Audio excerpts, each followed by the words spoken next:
You guys remember when that 40-mile convoy of military vehicles in the first week of the war was coming down from Belarus to Kiev? And how on the day 4 of the war it stopped because they forgot fuel? And on day 7, all the soldiers walked back to Belarus because they also forgot food. That underlined for NATO that Russia has forgotten how to fight a war, not just from the Soviet times, but from the Tsarist times. They're relearning how to do everything from scratch. The Russians feel that they cannot be physically secure unless they can block the territories that allow access to the heartland. They're facing a demographic collapse. They know if they don't expand militarily now, they won't be able to in the future. And those access points that they need, Ukraine isn't one of them. Ukraine is in the unfortunate position on being on the way to 2 of them. So from the Russian point of view, Ukraine is just a step. And when they are done with Ukraine, if they are successful, they will come for Estonia, Latvia, Lithuania, Poland, and Romania, NATO countries. So we know, if they win, that the next fight will be with us. But they don't know how to fight a conventional war any longer. So the defense estimates that I have seen suggest 1,000 to 1 casualty ratios. They're doing worse than the Iraqis did in '92. But they see this as a fight for their existential survival, and they are right. So there will be a nuclear exchange. Just to underline that, if Ukraine loses, we will lose cities. And so the opportunity cost here, to put it in your parlance, wow. Never before has there been an opportunity to leverage so little to get so much.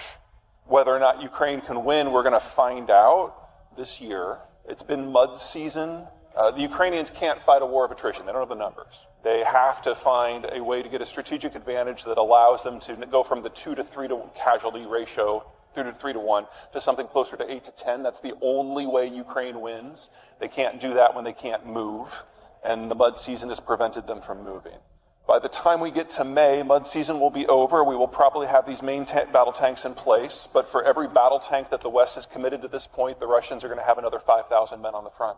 It's a classic Sparta versus Athens, and by the time we get to June, we were going to know which of those 2 strategies is going to be more successful. And then we will know who will win. We won't know when. For Ukraine to win, Russia doesn't just have to lose its military capacity in Ukraine. It has to lose its military capacity to project power at all. And that will lead to a political shift and maybe even a regime collapse within the Russian system. But even before we get there, Halliburton took a moral stance on the war. Anyone who wants to put money in or do business with Russia has to consider that you are now in an ethical bucket that is closer to Attila the Hun than Halliburton. You know, you want to look under the hood and look at rule of law, you want to look at corruption, you want to look at efficiency, but you've got to make it clear that you're going to go places that Nazi Germany didn't. That's what you're going to be a part of if you want to play in that field.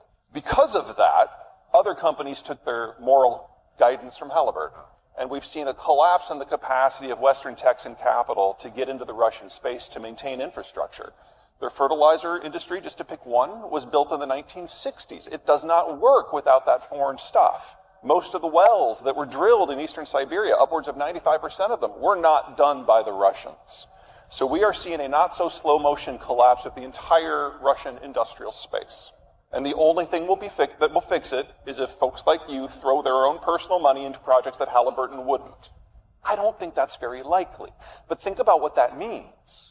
Not only are we going to be losing over the next several years in bits and pieces or all at once, it could go any number of directions, we're losing the world's 2nd largest exporter of crude and refined product. We're losing the largest source of palladium, the 2nd largest source of platinum group materials, the 3rd largest source of copper, the 3rd largest source of titanium and aluminum. You know, this has very real consequences. Part of the economic story that you guys have all made mad money on is since 1990, when the world all unified in the late globalization era, is we brought in huge chunks of territory that had not been economically metabolized. This is China, this is Brazil, this is Russia. That is now all unwinding with lightning speed. And anything that requires the base materials to function, we now have to get by without less. So if you want to support an industrial and economic trend, you have to now do it with less copper and nickel and the rest. And that means, among other things, that the green transition can't happen. We just don't have the stuff. We have never, in the history of humanity, doubled the industrial production of any material that we were already using within 10 years. And we now need 3 times as much copper and 4 times as much chromium and 10 times as much aluminum and 10 times as much lithium and 18 times as much graphite. And we're losing Russia, making that statistically impossible. Think of a demographic structure like a pyramid. You've got lots of children at the bottom, very few retirees at top, and just mortality builds it up like that. When you've got a lot of folks under age 40, you've got a consumption-based system that is driven by what people are doing to build their homes and buy their cars. High inflation, high consumption tends to be high import as well. But as technology improves, as you industrialize and urbanize, your population structure turns into a chimney.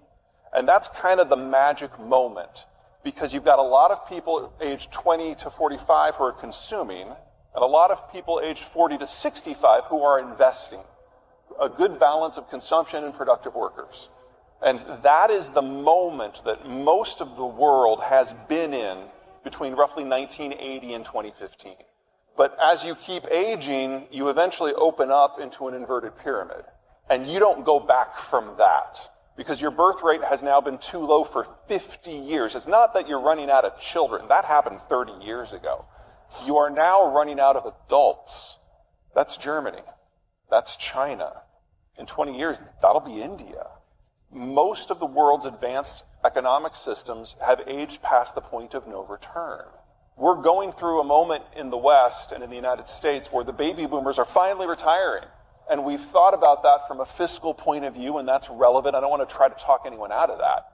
But have you ever thought of what it means for you? Because this is the world's single largest source of capital.